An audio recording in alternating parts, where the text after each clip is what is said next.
खूप खूप धन्यवाद ताई. अगदी अंगावर रोमांच उभे राहावे अशा पद्धतीने ताईने गीत सादर केलेलं आहे आणि खरोखरच खूप सुंदर असं त्यांचं गीत आपल्याला प्रेरणादायी सुद्धा आहे. खूप खूप धन्यवाद स्वप्नाताई आणि आभार. आपण आपल्या कार्यक्रमात आपल्या बिझी शेड्यूलमधून आपण आल्या आणि सुंदर असं गीत आमच्यासोबत सादर केलं.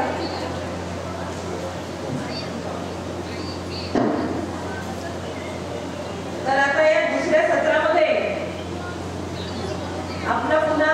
आपल्या सर्वांचं पुन्हा एकदा स्वागत करते. रंगभूमी आणि रसिक प्रेक्षकांना विनम्र अभिवादन करून महाराष्ट्र बौद्ध महिला जागृती अभियान अकोला जिल्हा शाखा आणि पारमिता अकोला संघर्ष समिती आज 22 जून 2025 रोजी सादर करीत आहे. विष्णू निंबाळकर लिखित व दिग्दर्शित सामाजिक महिला एकांकिका देदार तर सुटेगिरा. लेखक व दिग्दर्शक विष्णू निंबाळकर. या एकांकिकामध्ये जे काही कार्यक्रमामध्ये भाग घेत आहे त्या पात्रांचा परिचय आपल्या सर्वांसोबत करून देत आहे. त्या पात्रामध्ये भूमिका आणि त्यातील कलावंत पूज्य आजी या पात्राचा अभिनय करत आहे. उज्ज्वलाताई नरवाडे. कोकिळा साक्षी टोपरे करत आहे. मालकीबाई संघमित्रताई दामोदर. ज्योतीची भूमिका रमाताई बागडे करत आहे.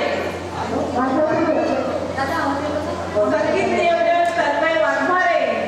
वेशभूषा वंदना कल्पना खंडारे, वंदना निंबाळकर, सुजाता निंबाळकर आणि रंगमंच व्यवस्था अनंत देशमुख, अभय प्रांजळे, ॲडव्होकेट रवी चौरपगार, रघुनाथ गाडगे.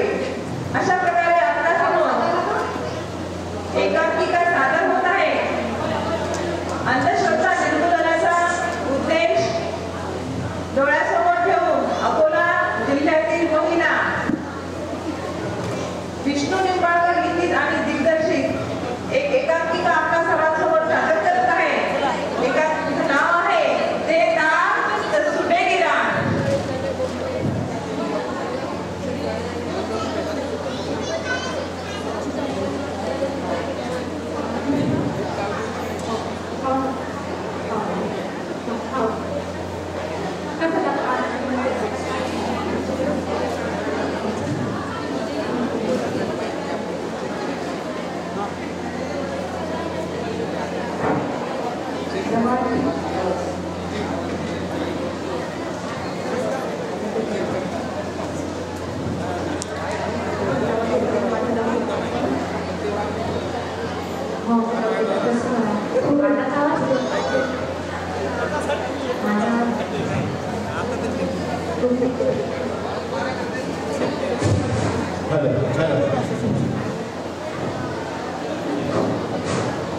हॅलो.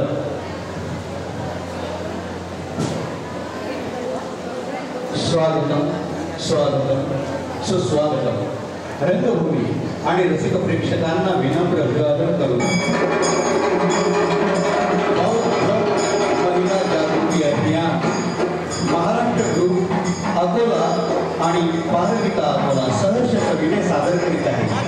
विष्णू निंबाळकर लिखित दिग्दर्शित सामाजिक महिला एकांकिका वेदांत सुटेगिरा. लेखक व दिग्दर्शक विष्णू निंबाळकर.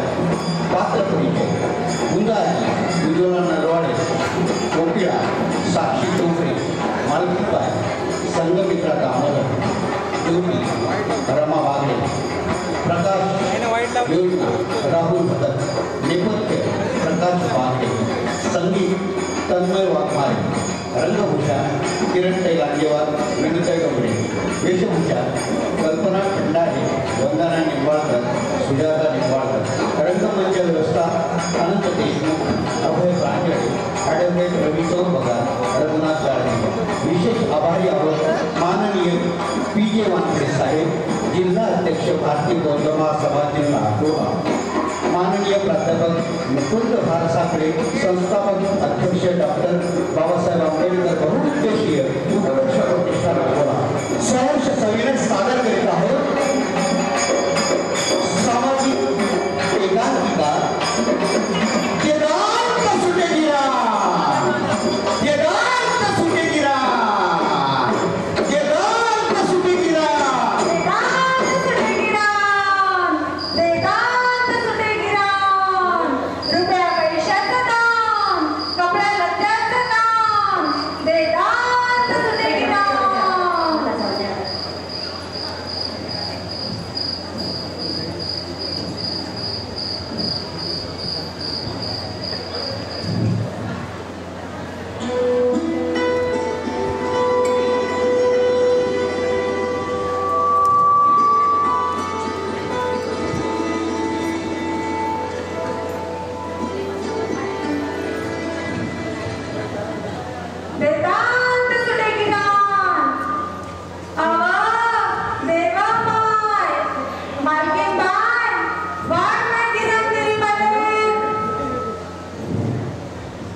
मर्यादेचं गाणं म्हणायचीस ना, तेव्हा आम्ही सगळ्या मुली तुझं गाणं मंदावून ऐकायचो आणि मग ती गाणी पाठ करायचो.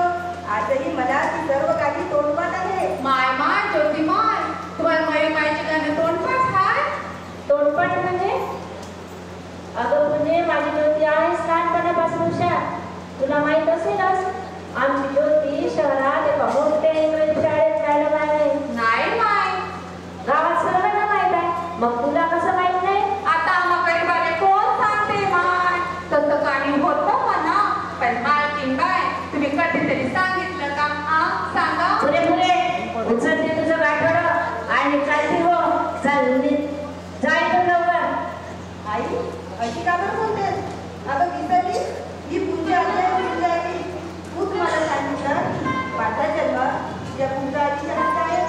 अगं माझ्या जन्माच्या वेळी तुझ्या बाळांपणा ही आजी वेळेवर आली नसती तर काय झालं असतं? सांग काय झालं असतं? कदाचित तू या जगात दिसली नसतीस बोलते, मी जिवंत राहिलं नसते. अगं त्या बाळांपणात माझ्या पोटात गर्भहाडा झाला होता.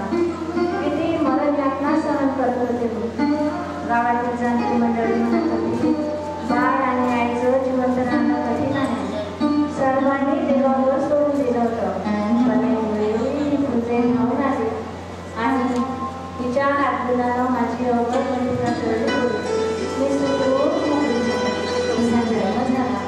म्हणजे अगं तुझ्यामुळे आम्हा मायलेकींना पुनर्जन्म मिळाला आणि मी तुला अशी तोडून बोलले. घबरावा मालकीन बाय, रडू नका जी, रडू नका. कोणतं मोठं काम केलं ना, कामच आहे ते.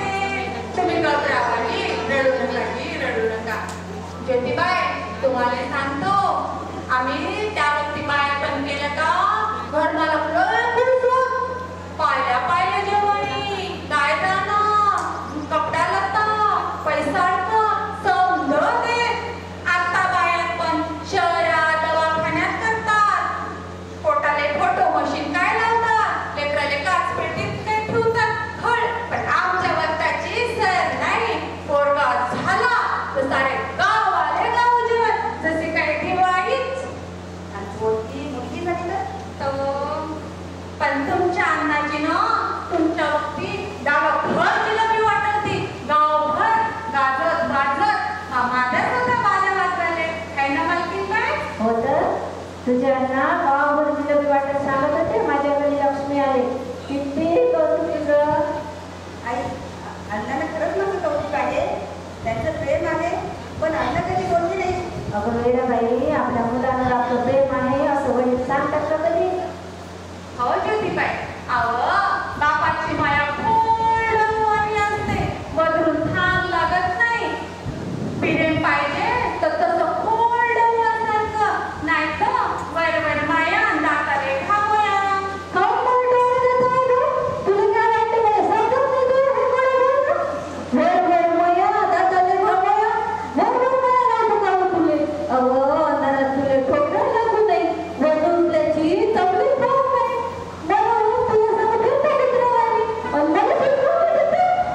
नक्कीले म्हणा तर चपटीलेच लागते. तुले म्हणलं नाही हो, ज्योतिबाईला सांगत होतो. अगं ही खोकड्या तर नाही.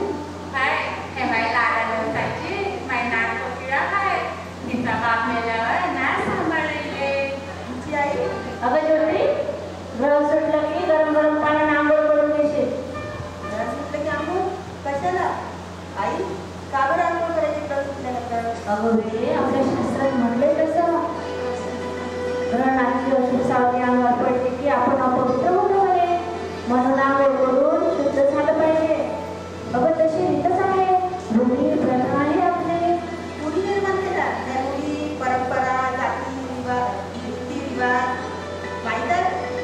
तू बाई शिकलेली मोठी शिक्षिका, तुझ्याशी वाद घालून मी जिंकणार आहे का? अगं ज्योती, आपल्या पूर्वजांचे नियम आपण स्त्रियांनी पाळायचे एवढंच कळतं मला. सांगते तेवढं कर. अगं पुण्य लागतं म्हणे. हाव ज्योतिबाई, इराण सुटल्यावर मोठ्या तीर्थाच्या घाटावर संगमावर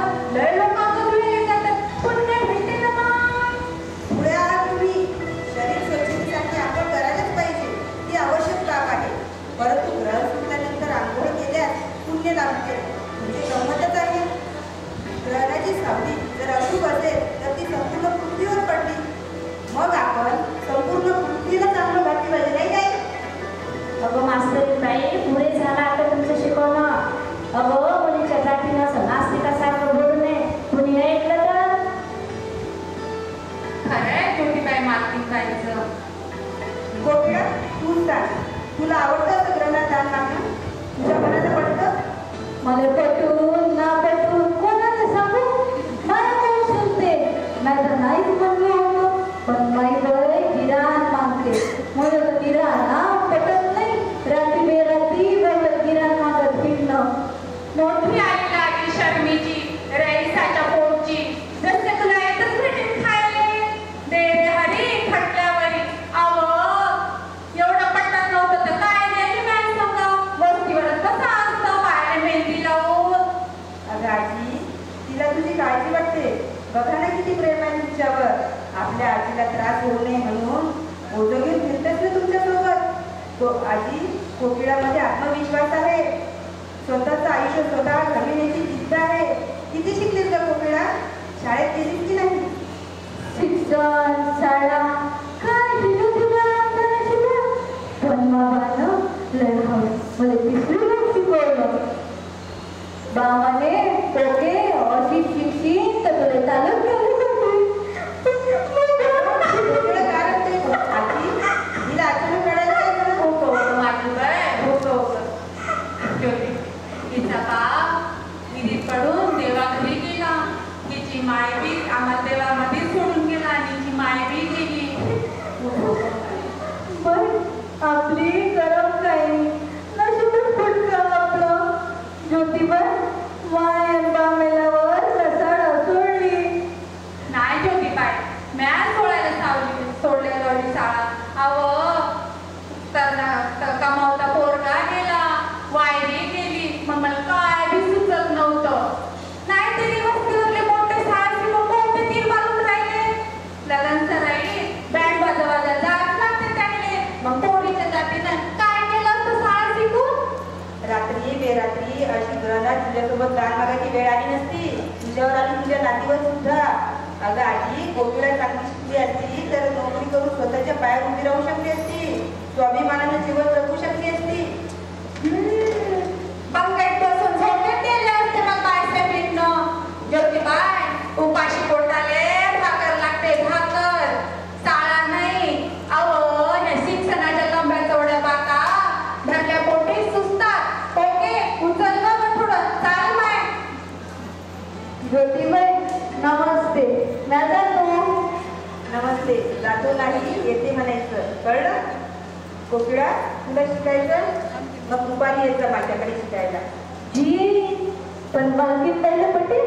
पोटे त्याला तोंड नको चालू. चल उचल का थोडं चाल माय.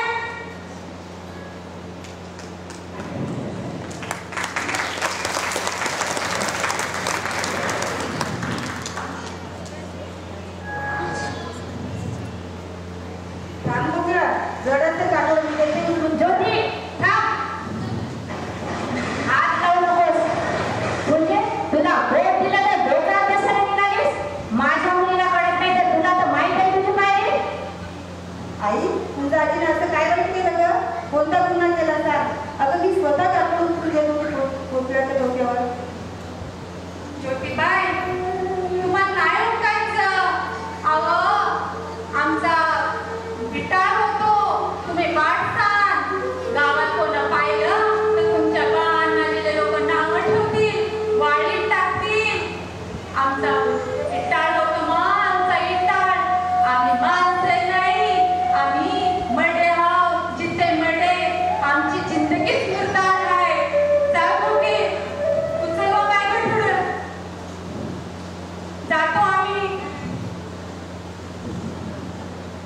जिद्दीमध्ये मुर्दार कवीला सुद्धा गाजवेल अशी उपमा दिलीस तू आजीच्या जगण्याला.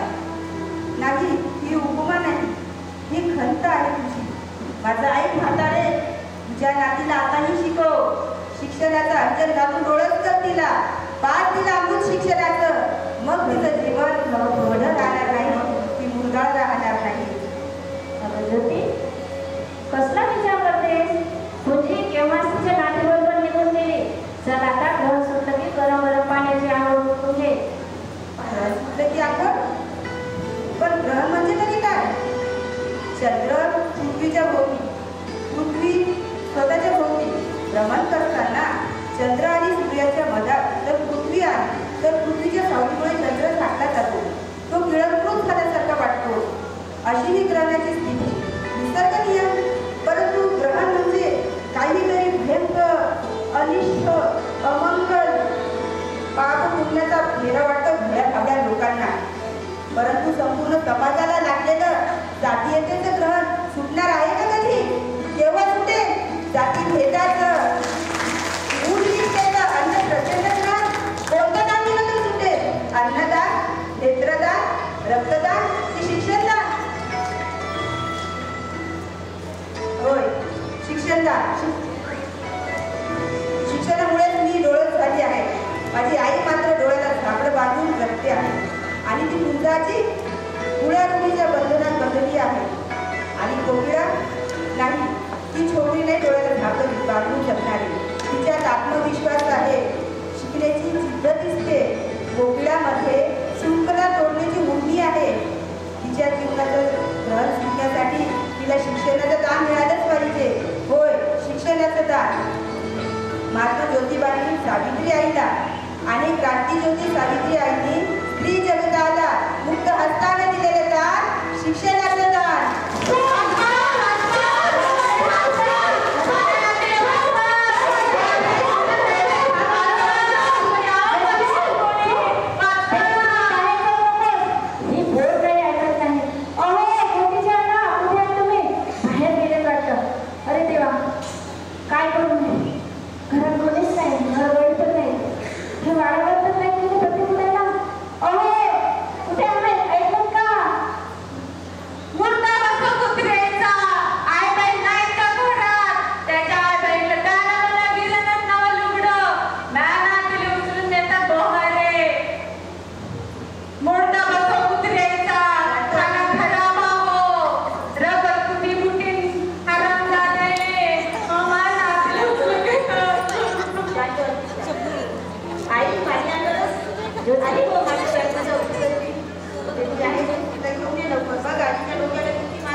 माणसं नव्हती ज्योतिबाई, ती गिधाड होती, गिधाड. गरीबाच्या अभ्रूची शिकार करायला टप्प्याला लाडगी होती. पण त्याचं नाव सांगून तुम्हाला काय उपयोग? थोडं मोठं तर त्यांना पोळीकडे नाही बघत ते गिधाड. तुम्ही तर त्याची इज्जत आबरू, आम्हाला इज्जत आबरू. गरीबाले इज्जत प्यारी असते, दुसरं काय आहे आमच्याकडं? जाऊ दे ज्योतिबाई, दिव्याखाली अंधार आहे.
सांग कुकड्या.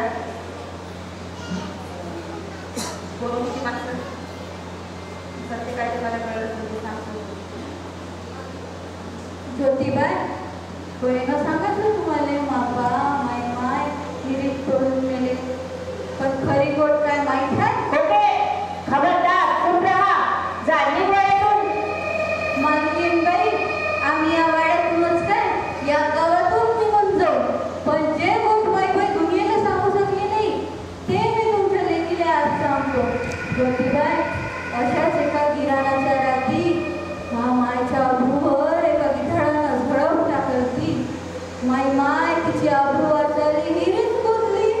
तिला वाचले बाबा बी धावला, पण त्या गिधाड्यानं मागून वार करून बाबाला हिरीत लोटलं. ते गिधाड कोण माहीत आहे? कोण आहे? अण्णा, तुमचा बाप. अण्णाजी माया माझ्याकडे मरण देणारा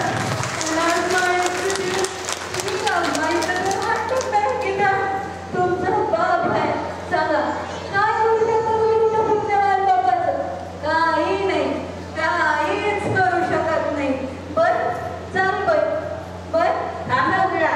माझ्या जीवनाला ग्रहण लावून कुठे निघाली? बघ मी काय करू शकते ते. आई कोकिळाने सांगितलेलं सगळं खरं आहे? सांग हे खरं आहे?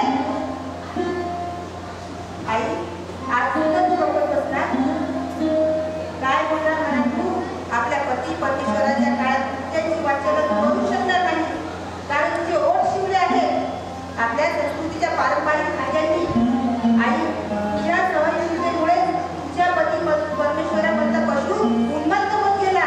त्याने आपल्या मुलीसमोर कोकिळावर तिच्या आईवर झडप घातली, तिला अनाथ केलं. आई तो पशु तुझा नवरा, माझा बाप. शीत लाज वाटते मला एका नराधमाची मुलगी म्हणवताना, आणि आजही तू गप्पच. मी बापरे, मी काय करू शकते? त्यांच्यापुढे माझी भ्र काढायची हिंमत नाही. माझा संसार सांभाळा मरत जगते नाही. माझा संसार वा इच्छा. अगं या सगळ्या विचारसरणीमुळे स्त्रीची वैरी झाली आहे. पण आता मी मात्र गप्प बसला नाही की तुझ्याप्रमाणे किरकिर मरत जगणार नाही. मी हे घर सोडत आहे. आई मी जाते. पोरी कुठे चालले मला एकटं सोडून? नव्या वाट्या शोधायला निघाले. मला प्रायश्चित्त घ्यायचं आहे. कोकिळाला तिचा हक्क मिळवून द्यायचा आहे. तिला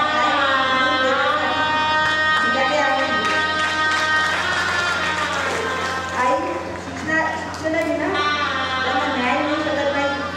निरक्षरतेमुळे या आपल्याच्या जीवनाला लागलेलं ग्रहण मला शिक्षणाचं दान देऊन पूर्ण करायचं आहे. मला केलंच पाहिजे. मला स्त्री साक्षरतेचा प्रकाश पसरायचा आहे. माझा ठाम विश्वास आहे की या आपल्याच्या स्त्रीत्वावर घाला घालणाऱ्या नराधामांना आपल्या या साक्षर तत्त्वा आपल्या ज्ञानाच्या बळाने साक्षरतेच्या तेजाने बेचिराग करतील. येते मी. चल कोकिळा. अबलांना सबळ कराया उपाय एकच छान. पाटी लेखणी देऊन हाती शिकवा अक्षर ज्ञान द्या शिक्षणाचं दान.